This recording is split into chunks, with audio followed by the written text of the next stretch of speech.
Good morning, everyone. Hopefully that got your attention. Great to see a full house here again this morning. We had an awesome panel just a few months ago around a little more specifically focused on the power world. Today we're going to zoom in a little bit more and talk specifically about AI in that world. So thanks again for joining us for another Liberty and Energy Breakfast series. Great to have everybody here. I think we've got a fantastic panel lined up for you this morning. Of course, you can't pretty much read the news these days without reading something about AI and its impact on our world. Lots of exciting opportunities coming down the pike with that. But of course, there's some challenges that come along with that as well. You hear crazy statistics about the number of data centers that are going to have to get built and ultimately the amount of energy that is going to be required to power those data centers. And that brings with it its own special set of conversations. You're starting to see regulators at the state and local levels wrestling with how they're going to navigate that. People trying to understand what the impacts to ratepayers are going to be and how best to mitigate those potential impacts. How it is that we're going to go ahead and build all the necessary infrastructure that we're going to need to build. The permitting reform that's going to be required to allow that to happen. Lots of things that are going to go on here, but clearly with an immense amount of recognition behind just how important this is. You've heard our Secretary of Energy, Secretary Wright, say that this is our next Manhattan Project, that this is a race that we absolutely have to win. And so we have that mandate, but recognize that there are a lot of challenges between where we stand today and success in winning that race. And so we have a great panel here today to delve into some of the issues around AI, the policy behind that, the energy demand that comes with that. So I'm going to invite Greg Thurner from LPI to come up here and bring the panel up, and he can take care of introductions. So again, welcome. Thanks for being here this morning.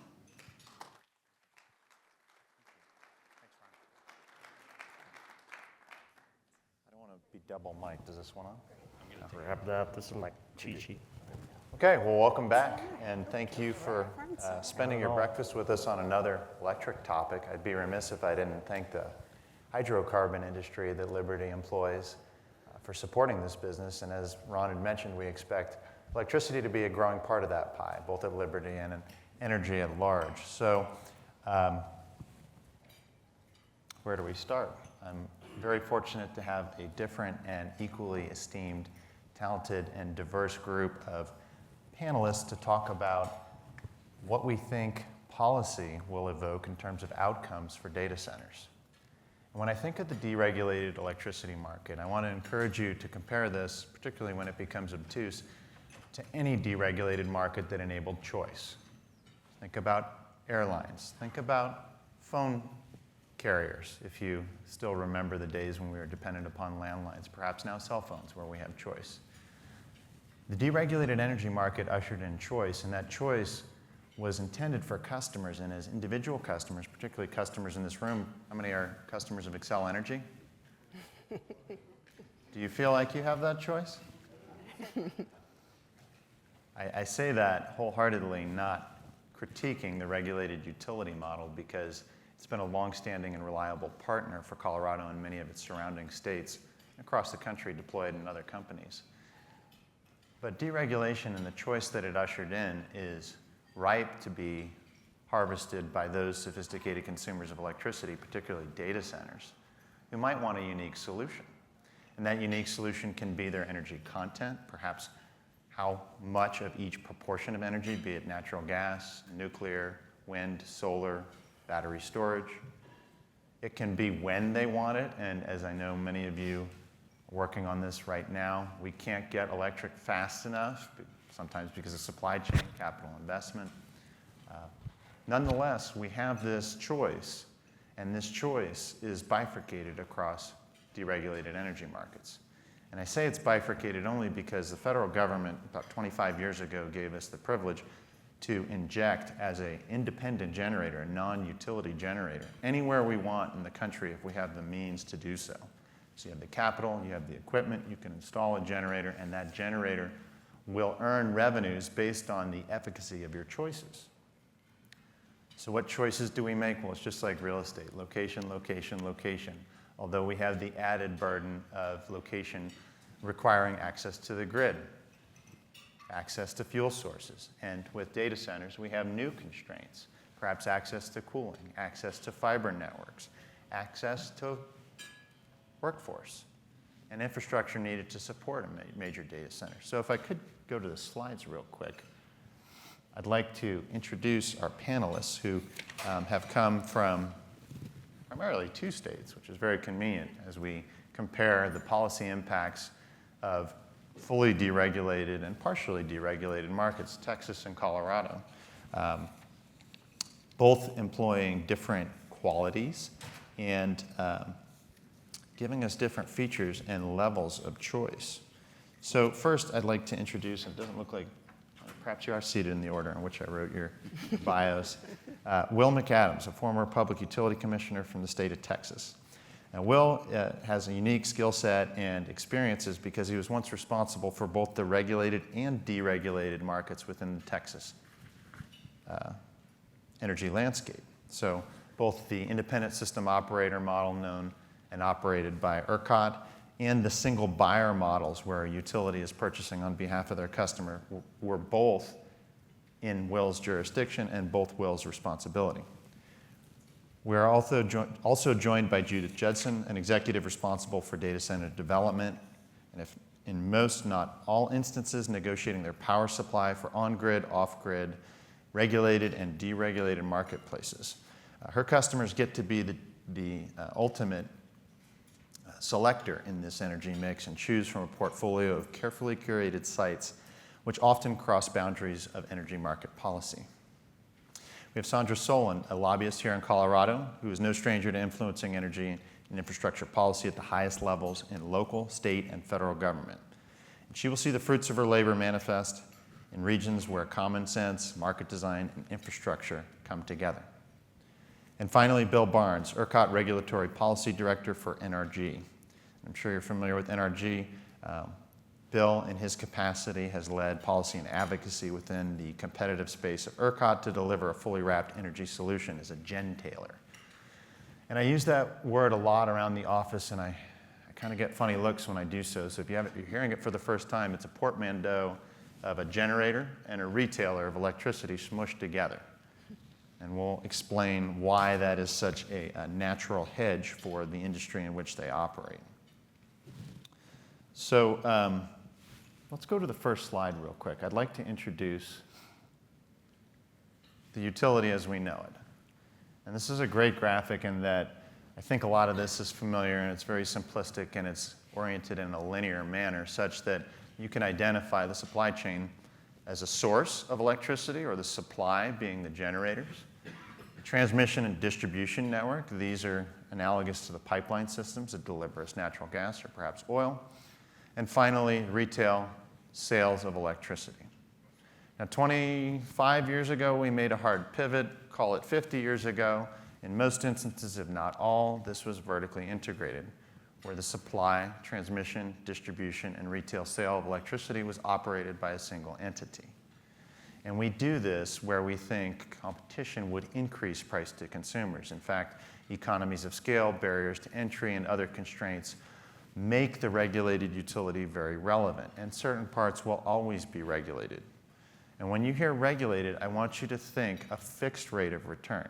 A fixed rate of return means in absence of competition, that entity has to approach a regulatory entity and prove that they have made capital investments that are reasonable and prudent or in the best interest of their consumers, their captive customers, within their regulated footprint.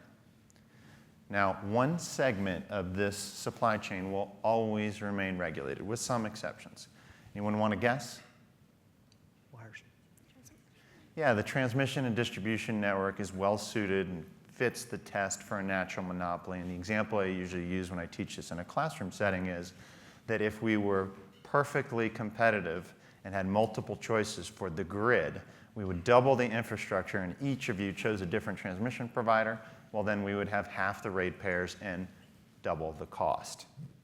Now there are some exceptions, just like toll roads, where citizens of a particular region don't pay the socialized cost of having that road. There are exceptions to the grid where direct beneficiaries of that investment pay for that as they use it, It's not the norm. The norm is that we all pay our fair share allocated in different methods as designed by the regulators such that the grid is available for the beneficiaries, users, the consumers. And for the benefit of you caring to learn the vernacular of the industry, we call a generator a source, and we call demand a sink, essentially where megawatts go.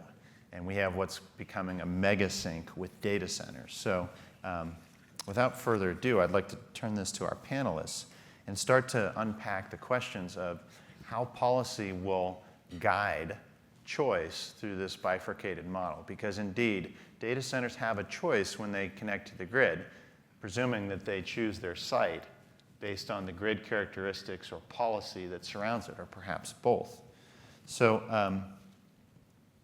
I'd like to start with Will, since I'd mentioned he has experience moderating and regulating both vertically integrated utilities within the state of Texas, as well as competitive entities like gentailers, who operate generators and competitively recruit customers, much like you would a data center for bespoke energy solutions. So Will, tell me what you think drives a company like Meta to a regulated utility solution. And for those of you who haven't followed this in the news, Meta, the corporate parent of Facebook and Instagram, has chosen to build a gigawatt-plus scale combined cycle within the footprint of a regulated utility. And once you're in the footprint of that regulated utility, of course, they're negotiating with that utility to deliver that asset. And to a certain extent, I would expect that asset to be subsidized by their rate base to the extent that they benefit from it. So Will, walk me through your mindset as a former regulator and protector of Texans. You bet. So to set the context, when I was at the Public Utility Commission of Texas, I had the luxury of having a view on ERCOT, which was completely deregulated with the exception of the wires company, but I also was the Texas delegate to Southwest Power Pool, which Colorado is in the process of potentially integrating into. SPP is governed by, we called it the land of 16 kingdoms.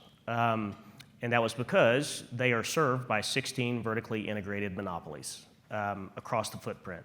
So where you have Texas, which is the product of deregulation 25 years ago, SPP is the land of 1950. It is still the old utilities that you have to come to request interconnection that they provide service. So it afforded me a view to see both systems that were diametrically different. Now, why does Meta go to Louisiana? Why does Meta do anything? Meta's number one goal, just like many of you in the room, is speed to service. But your secondary goal is going to be certainty to service. So once you feel like you cannot achieve a certain degree of speed to service, some type of line of sight on when that interconnection will occur, you will inevitably default to, all right, I just need a bundled approach. I need energy at a certain date, and that utility tells me that they can do that. So that helps set the table for a view of ERCOT versus MISO, or ERCOT versus SPP. ERCOT is the land of a la carte services. So think of that as going into a salad bar, and you can build your own salad. You're going to have options on generation resources that you can contract with. You're going to have the options on the configurations of those power contracts. You're going to have options even in the wire space to a degree on the development of private use networks or net metering arrangements with an existing generator to be on site to guarantee that you'll have delivery of power. And then the different retail configurations that you can establish through your contracts. But there's a catch, and that also allows you to participate in the universe of market offerings, energy offerings that ERCOT provides, which allows you optionality as you scale your load to mitigate any risk you have on producing your widgets versus what you could make in the energy markets. Those are volatile, those are risky, but they are quite profitable, and companies have been built on the model. Now there's a catch. There's the ultimate covenant of connect and manage. The risk is on you as a load, the risk is on you as a generator. That if capacity, if necessary resources are exhausted, you will be cut off. And we have seen that further enshrined in the principles of most recently passed Senate Bill 6, which the Texas legislature just passed. Those principles traditionally had applied to generation resources, competitive generators. Now they apply to large loads. If we exhaust a finite supply of capacity, you will be turned off. With situations like that's where loads start looking to vertically integrated utilities. Like, I don't want to be turned off. And no matter how long it takes, Entergy is going to build sufficient generation and wires capacity to serve me. Now, it may not be until 2040, but they're going to get it done.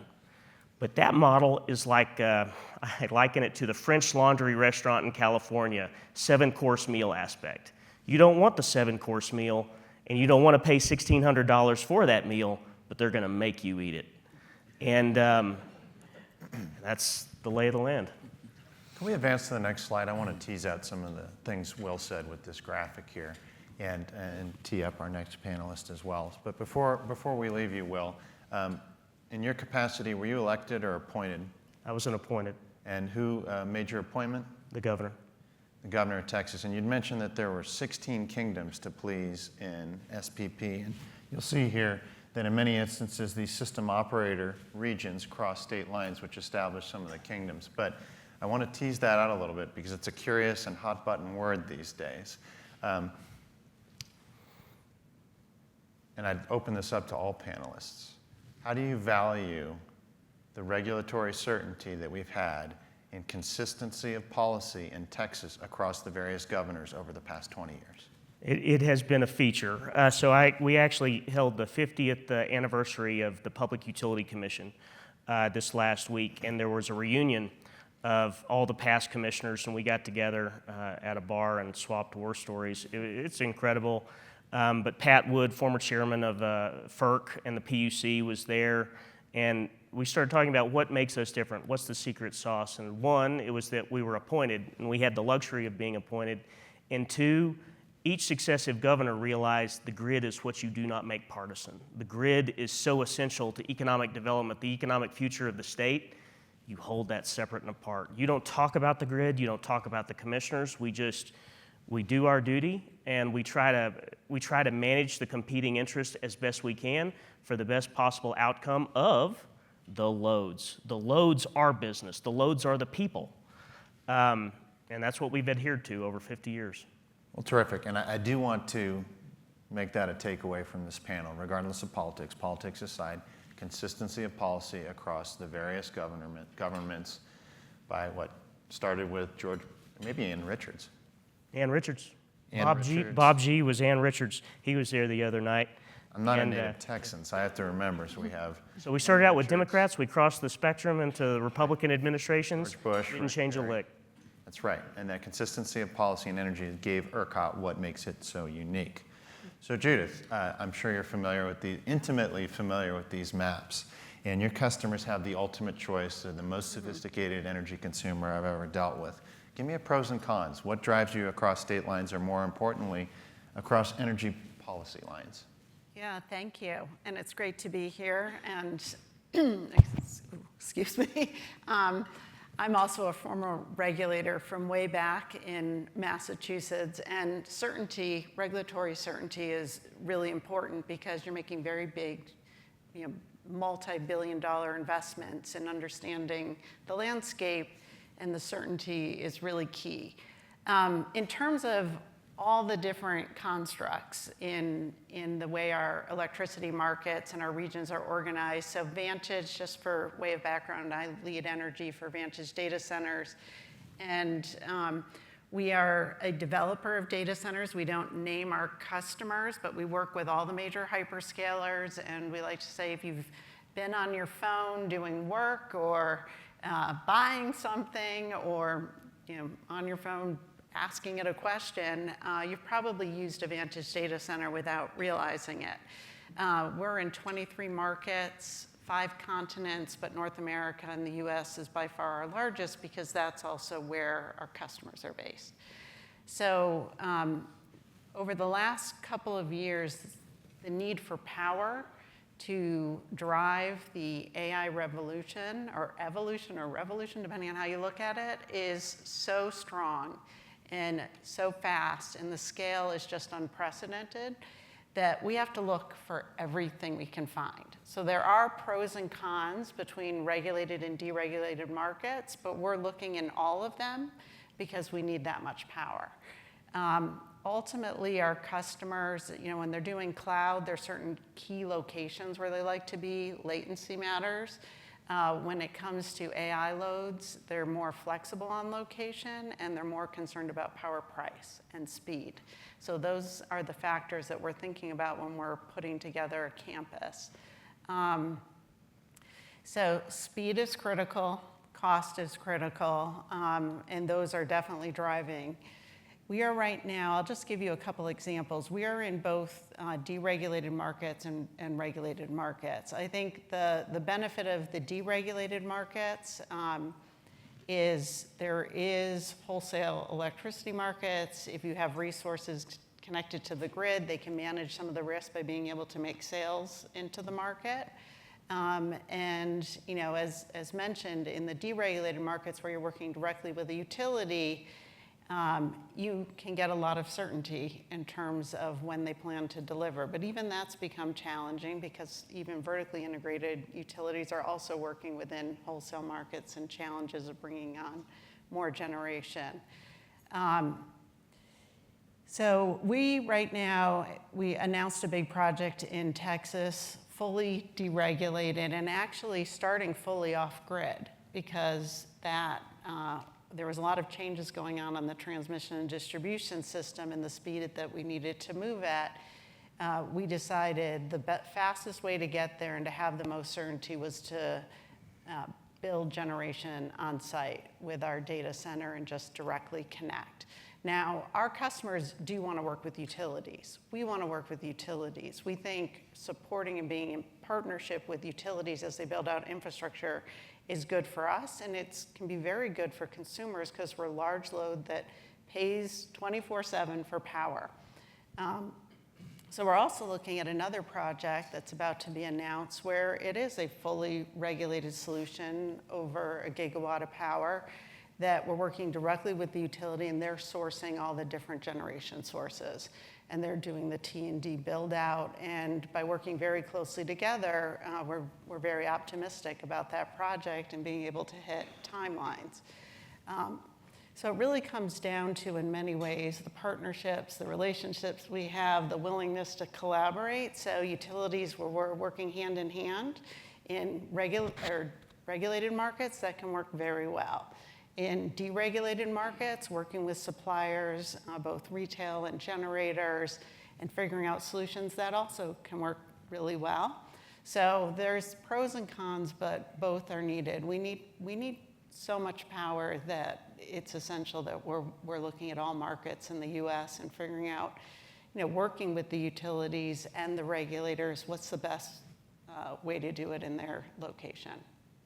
Terrific. And you teased out some things I was going to ask you questions about, so now you get off easy, but I still want to reiterate some of what you just said. Okay, so first I heard that both market models work.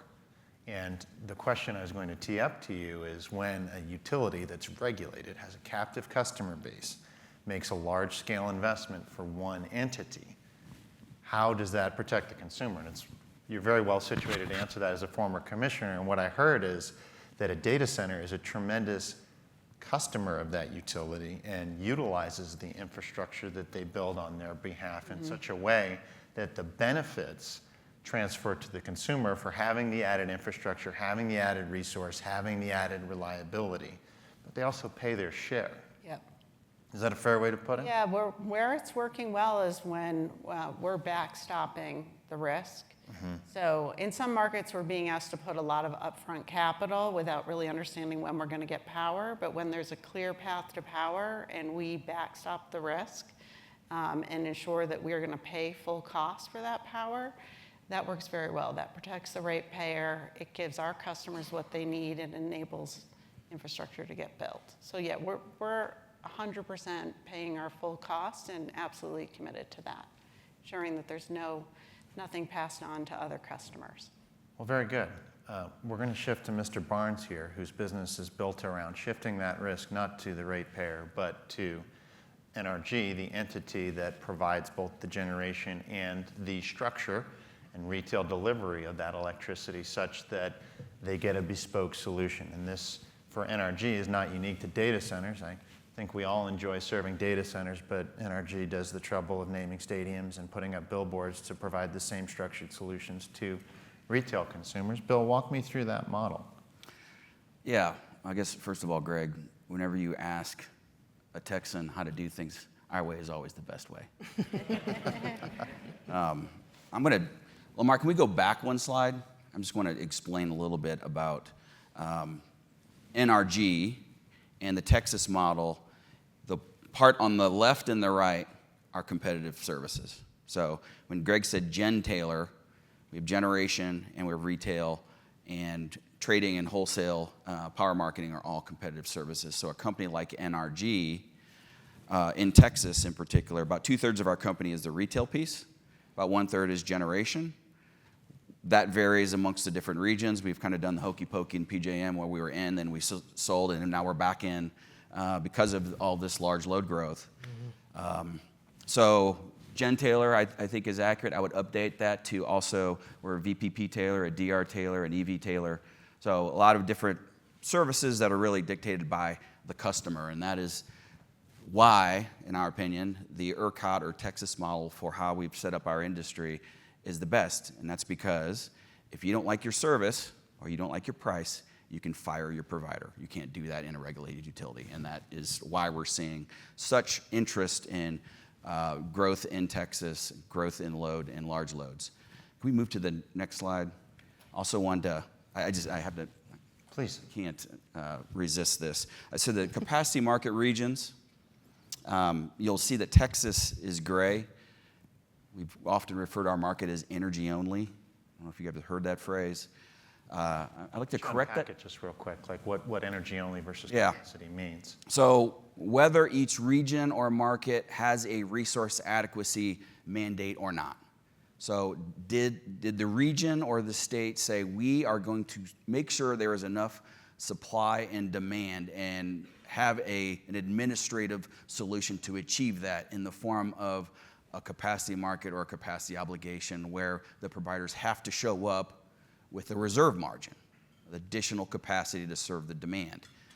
ERCOT has adopted more of a laissez-faire approach where market solutions will dictate supply and demand. We call it energy only, but where I'm having a hard time continuing to call it energy only is because ERCOT has a capacity market. It's just funded by the U.S. taxpayer in the form of renewable subsidies. So thank you, Coloradans, for paying for our capacity in Texas and making sure our wholesale prices are low. We really appreciate it. And then, Lamar, next slide, please. Okay, so back to Greg's question. Competitive solutions, competitive markets. How does a provider like NRG and our peers provide data center solutions? And to me, like really the secret sauce in the competitive market structure is we are fighting over your business. There is a frothing at the mouth going on right now in ERCOT for companies like us to serve companies like Judas. We want your business. That means we are free to innovate on product solutions. We will offer you anything under the sun.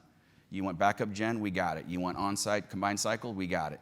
You want both? We got it. You want a curtailable solution? We'll work on that. You want batteries? What do you want? Back to the, Will's all you can eat. Except in this case, we work with you on what your menu looks like. And that has completely been successful. And I get this question all the time. Well, is regulated markets better than competitive markets in terms of large loads? Proof's in the pudding. I know these numbers are hard to read, so I'm going to walk through them. This is the large load interconnection queue at ERCOT as of September 2nd, which is when you are a data center customer and you have interest, you will file an interconnection request at the interconnecting utility and the ISO ERCOT. The number on the right goes to 189,000 megawatts. The current peak demand record in ERCOT is 85 and change. So you're talking like 2x, more than 2x, the peak demand in just large load interconnection requests. So the interest in building data centers in ERCOT is through the roof. This is both incredibly exciting and terrifying at the same time. And that's because of part of the themes we're talking about is, and Will said it well, when it comes to the grid being nonpartisan, you have to protect the public as part of doing this. And that is where Senate Bill 6 has played such a critical aspect to establishing a durable regulatory framework that provides certainty for anyone building, knowing, okay, well, there's going to be controls in place. Yes, are there going to be incentives for me to have a reliable solution as part of the package of my development? Yes, because when we put people in the dark, the game is over. We cannot do that. Protect the public. So there's really a couple aspects of Senate Bill 6 that I wanted to highlight that do that. And so the first aspect that's very important, when you look at this slide, and then on the right, it shows you the breakdown. The vast majority of the big dark blue chunk is data center. Demand is also industrial, your typical industrial load growth, which are ethane crackers, refining, blah, blah, blah. And then the green is crypto, and the yellow is hydrogen, which I still think that's way too high. We'll see. I think hydrogen probably goes close to zero. Some will do it. So back to the regulatory framework established in Senate Bill 6. The first important thing, when you want investment from the competitive market and participants like us, you have to have some idea on what the future looks like. 189,000 megawatts is not possible, literally not physically possible. You couldn't get the infrastructure in place, and even if you did it, you'd be in firm load shed half the year. So that would mean our customers would call our legislative members and say, yeah, we need to completely change this model, which none of us want. So the first aspect of Senate Bill 6 that's important is vetting that queue. Who's real, who's not real? Who's got site control? Who's got a lease for the property? Who is making progress on procuring equipment to actually build a data center? Who's got the permits? Those guys are the ones we want to know about, because those are the guys that are going to actually do something.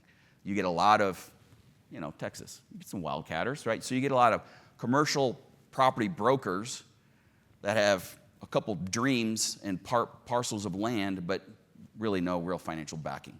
So understanding what's real. 2 is making sure that there are incentives in place and transparency to the grid operator to be able to dispatch any backup gen or have backup gen in the first place. So the way that load shed has always worked in ERCOT is it's always been the burden of essentially the residential consumer. Distribution feeders are rolled. Large transmission connected customers typically are not. That's not fair. We saw that in Winter Storm Uri. You had, and Will knows this very well, you had neighborhoods in the dark, and right across the street is, skyscraper lit up like a Christmas tree. That didn't go over very well. So part of Senate Bill 6 says if we get to a firm load shed event, large load, you're going to get shed as well. You're going to be part of this. So those data centers that need 5 nines of reliability are like, whoa, okay, well, we probably need a more reliable solution than just being front of meter and taking grid service. We're going to look at on-site generation. We're going to look at backup generation so that we can turn those on when we need to make sure the load is off the system when we're in a deep grid emergency so we don't impact the public. And then there's the whole cost aspect, which I'll put a pin in that for now. That is an issue I think we're seeing in all regions, regulated or not, is this growth is incredible for business. We want it, but we want to do it in a way so we make sure that we don't jeopardize the health and safety of the public and that the cost can be managed in a reasonable way. And so from our aspect, our company will provide solutions, and we have a one-stop shop. We have in our model that we have adopted, which has been pretty popular based on the number of requests we are getting, is we have a pipeline with GE Vernova. So we've got turbines. We've got a pipeline for turbines. We got land. We're putting those two together, and we're saying, come to us. You want power?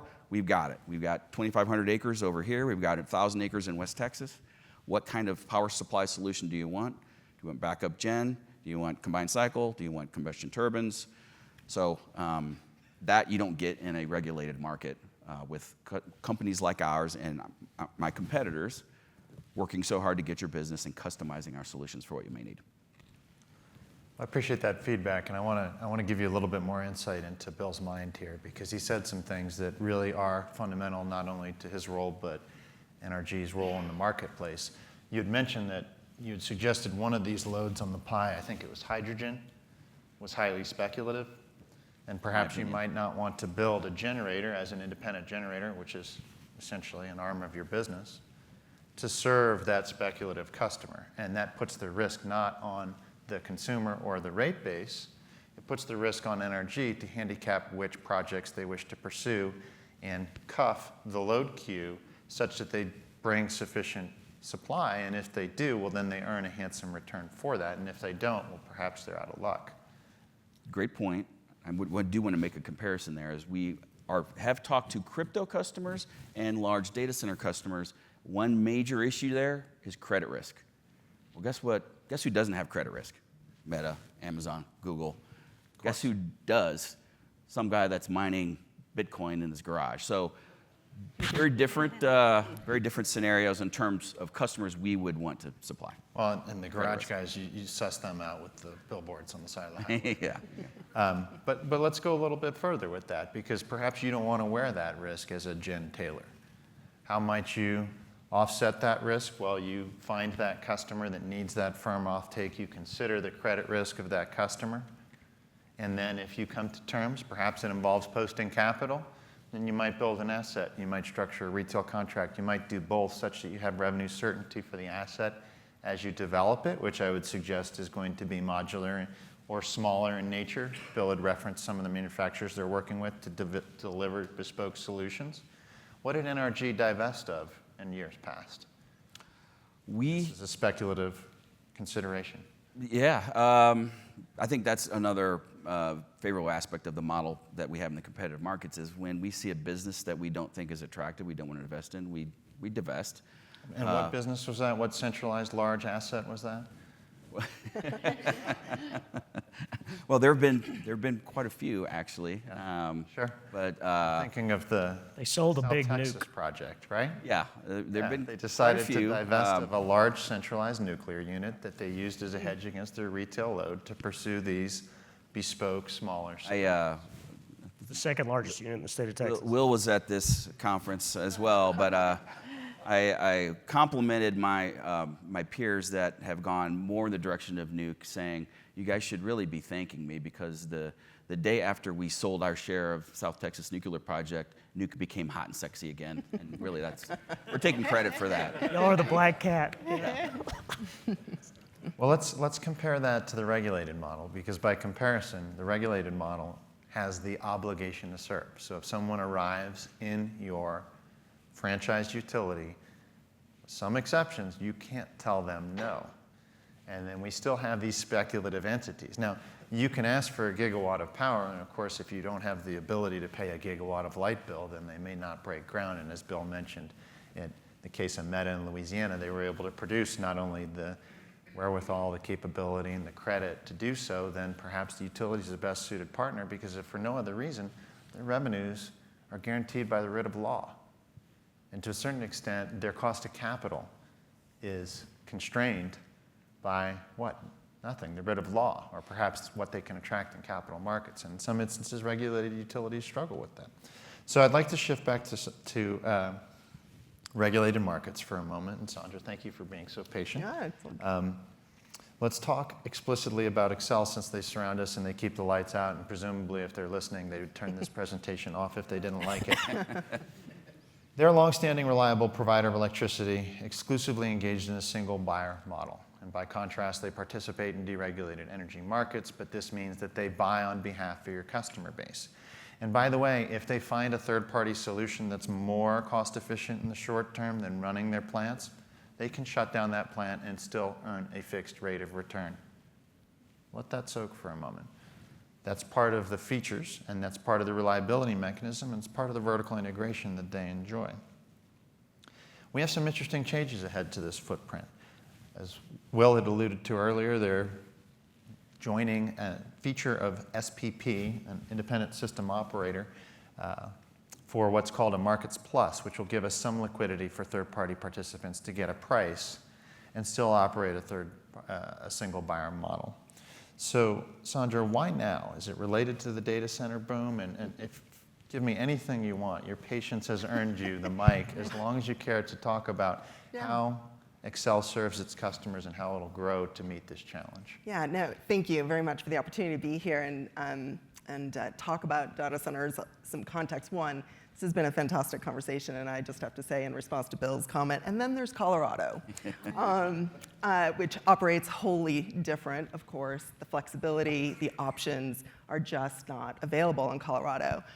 Xcel joined SPP as a requirement of 2021 state legislation that necessitated all and required all utilities to assess their joining a market, an RTO, or some structure. Several of the other utilities have joined the SPP in its entirety, and Xcel has joined, just was approved to join the SPP Market Plus. And so consequently, it was largely driven by legislation. Certainly, the data center conversation is afoot. And what is interesting, again, the distinction and the opportunity here to have a conversation about Texas versus Colorado extends uniquely to the clear difference between our two states. As noted in my introduction, I'm with Capital Solutions. I've been a lobbyist for many years here. I represent the Data Grid Consortium, which is a coalition of data center operators here and developers in Colorado, Vantage among them, one of our key leaders actually in the consortium. Colorado is home to 8 headquartered data center operator developers. Not a single one has yet to invest in Colorado. And that's for a variety of reasons. Tax policy in Colorado is not conducive. We do not compete. We have no incentives. In the various regions in which these data centers do invest, they are receiving 100% sales tax exemption or some variation of an exemption for their investments, which are significant, as you can imagine, in the billions. Colorado does not have such incentive. But so too do we struggle on the power side as folks look at Colorado.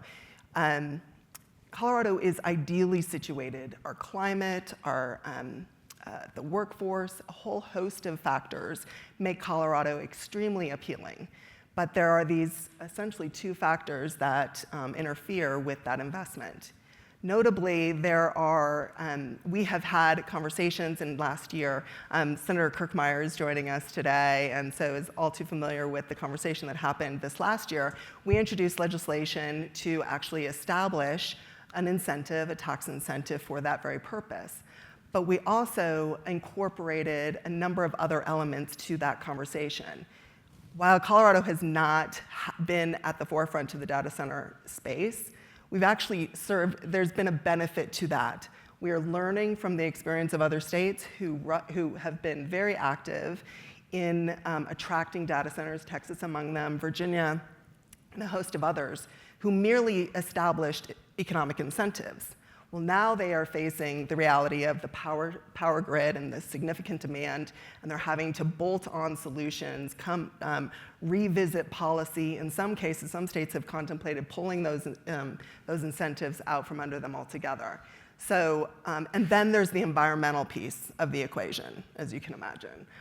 So in some respects, we've benefited from the experience of others, and in our introduction, in our bill that we had last year, it factored those myriad of concepts, both policy, both power, environment, and the tax policy.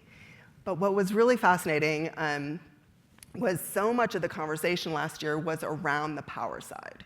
We were very engaged with all of the utility players in the mix. Of course, we have the IOUs, we have munis, as well as co-ops. And each one thinks of the opportunity differently in Colorado. All are eager to have data centers in the mix. It satisfies their need for demand. And of course, the data center operators, as Judith noted, are very willing to make the investments in the grid that serves to benefit the larger community.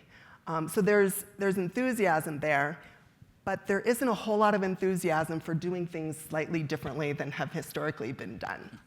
And we faced a significant hurdle in that regard when we merely suggested the notion of perhaps there's some behind-the-meter options that could be considered, or ways in which if the utility is unable to, in a period of time, unable to provide that power, perhaps we then have the option to assess other behind-the-meter, effectively behind-the-meter RIPP scenarios where we can generate our power but work through the utility.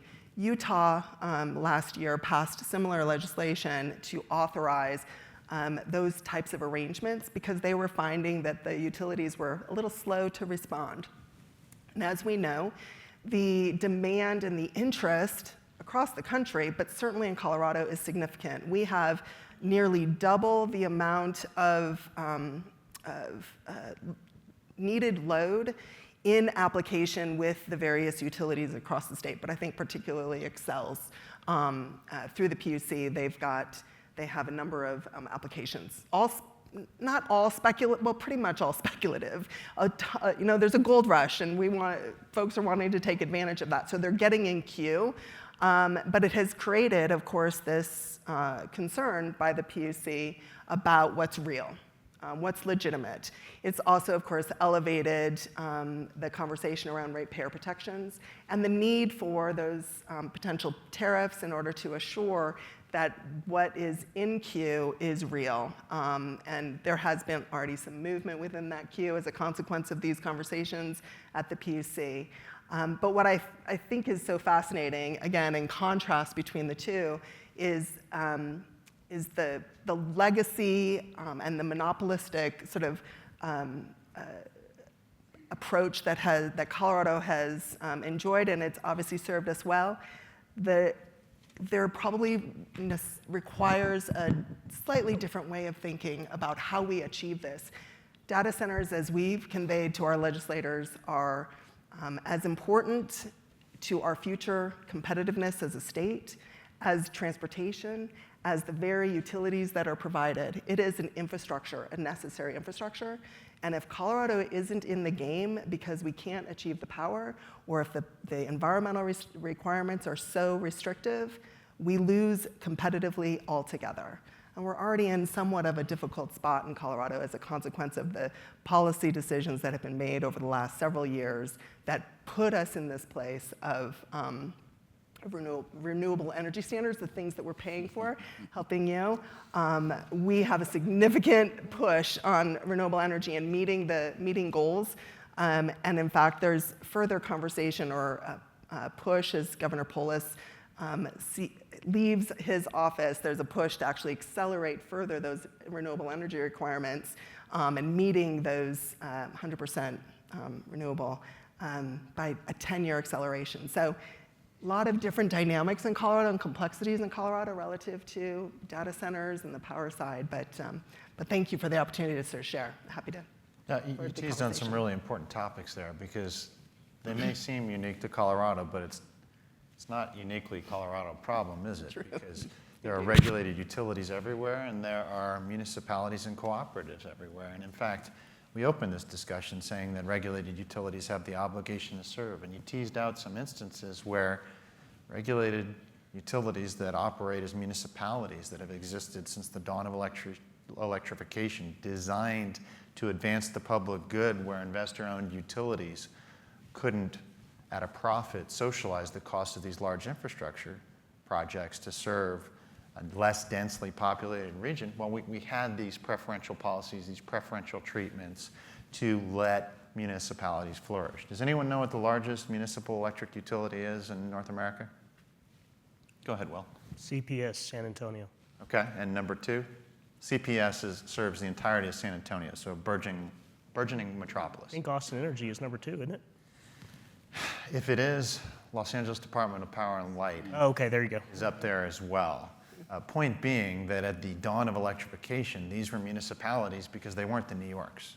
They weren't the Chicagos. Right. Heck, they weren't even the New Orleans, which was once an economic hub where you could make this infrastructure investment.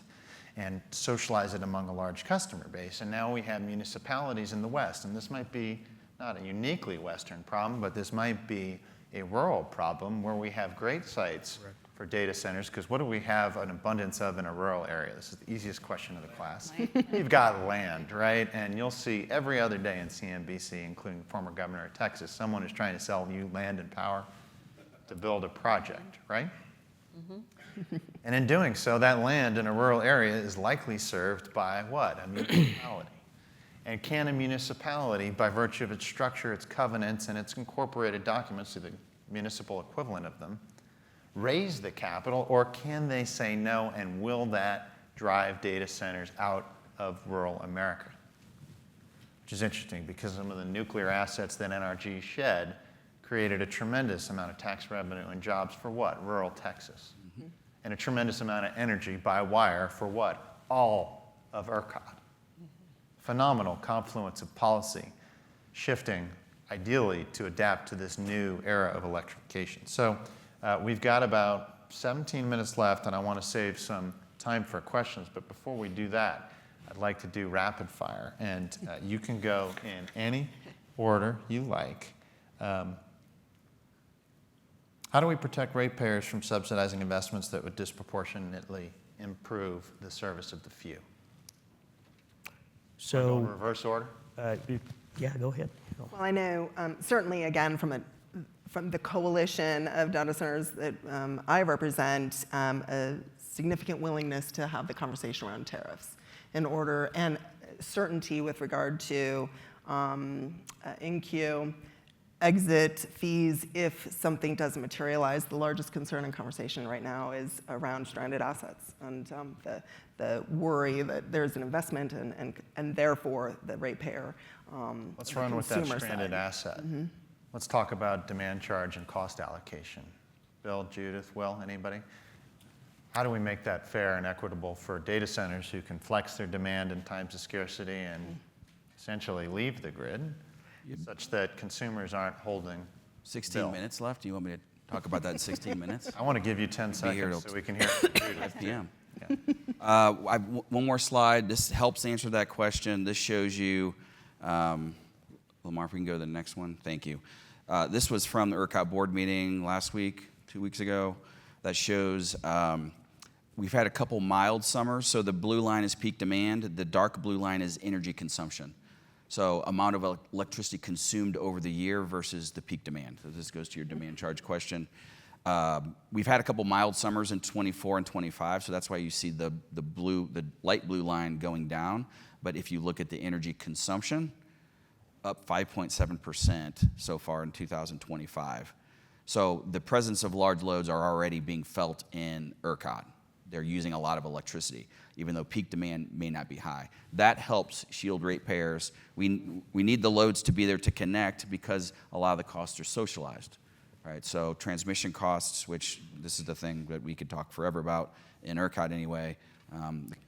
There's going to be an effort by the Public Utility Commission to reform how that works, but we have to figure out a way to make sure the cost of the transmission system, both the interconnection facility, so I'm a data center, I need a substation built to connect my load, that's a driveway, and then the broader transmission system to move the power around, that's the highway.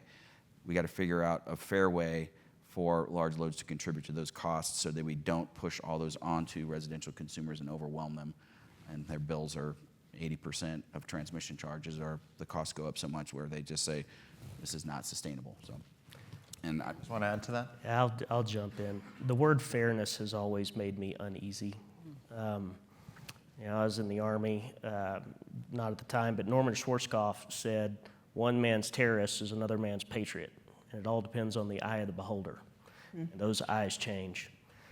And so the way the grid is currently constructed is on sound principles. They are, by definition, fair. Cost allocation based on cost causation.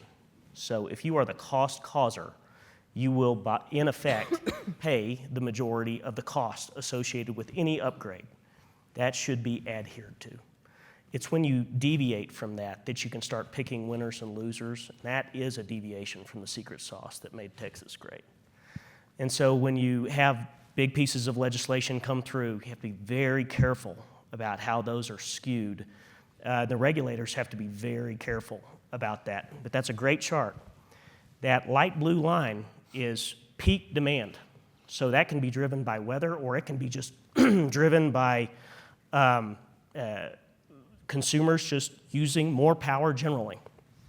But what it shows is over the last 4 years, we had exponentially higher growth on the system, but at the peaks, you saw a leveling off.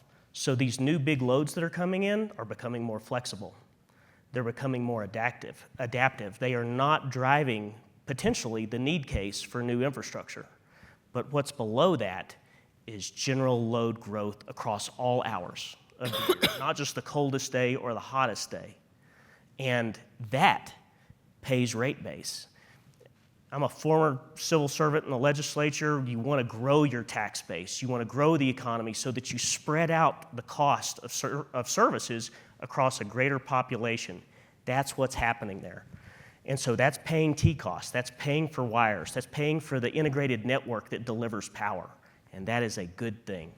But we don't need to lose our way. We don't need to start fiddling around with language that helps pick winners and losers, because it'll come back on you. So Will, if I had to echo that, you're saying they're using the infrastructure, and if we were to make it a highway, they're using the highway, but they're being gentle and they're paying their share.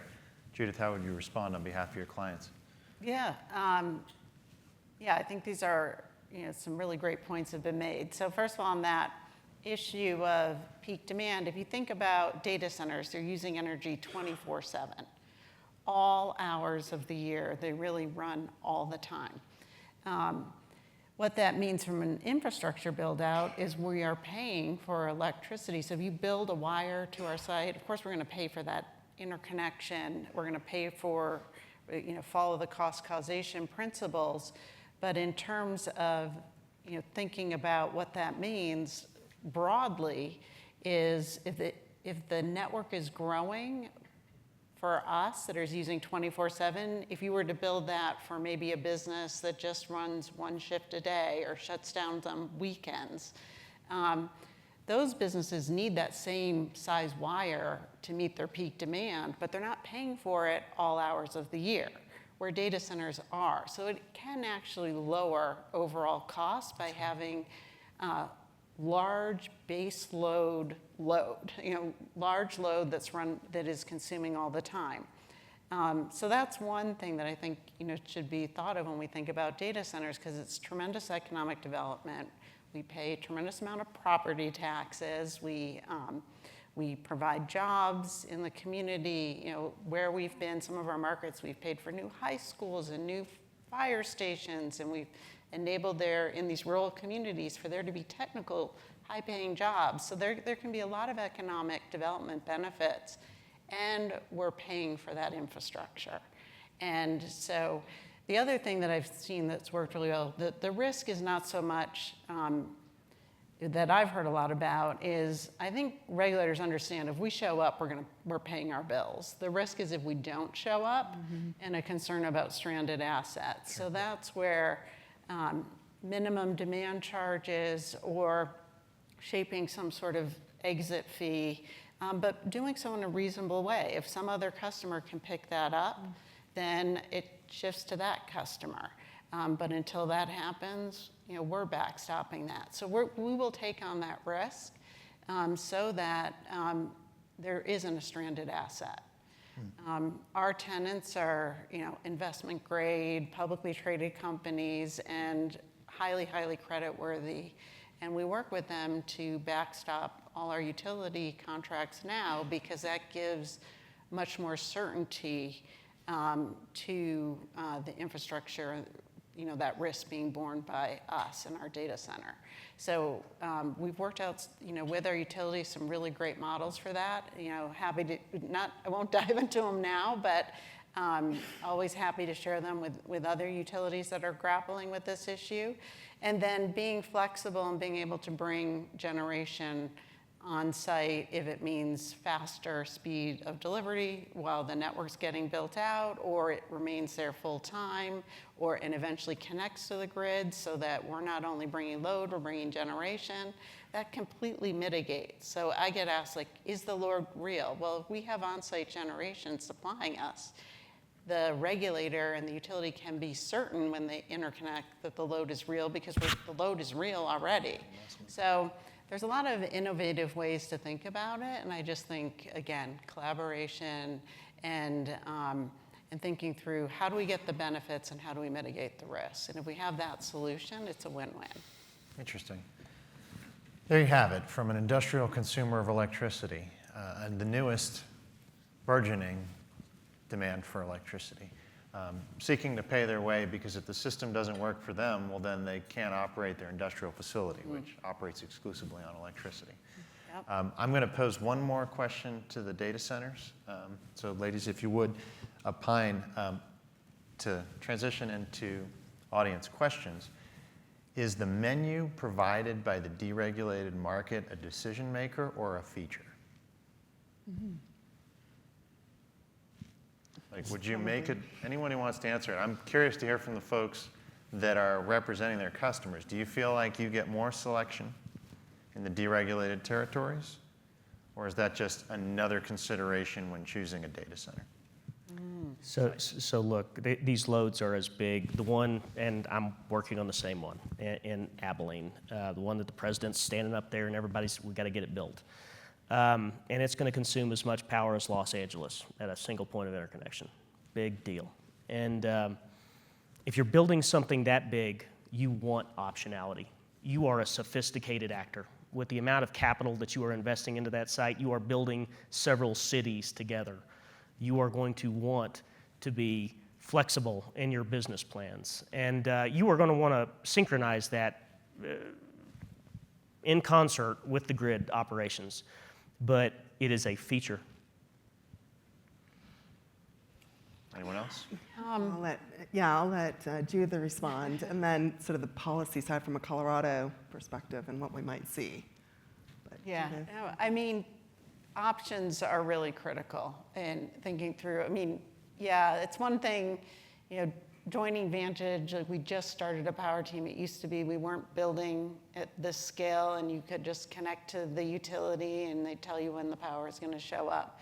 And now we're having to be incredibly creative because we're talking at some of our sites close to 2 gigawatts of energy, which is, all of Denver's, when you turn that into energy, it's the entire load of Denver. At a single site. At a single site, yeah. So there isn't just one way to do it. And so we do need options. And again, I think it benefits everyone if we're working hand in hand with utilities and with power generators and retail suppliers to say, what's the best option at this site? To mitigate risk, to enable us to get supply quickly, enable us to bring all those jobs as fast as possible.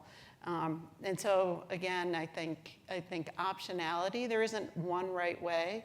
I will say in one of our regulated markets, we're working with the utility, 70% of the capacity that they're building that we're 100% backstopping is new renewables. And we've actually done with that where we've said we're 100% backing it. But the way we're going to do it is we're going to take 70% of that energy and 30% is going to all the consumers in that state.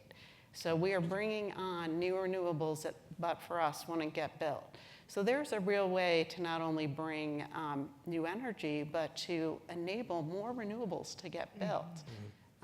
But again, it was just like a really innovative way of thinking about it with the, hand in hand with the utility that gave us like, hey, we can not just bring new resources to us, we can enable them for others.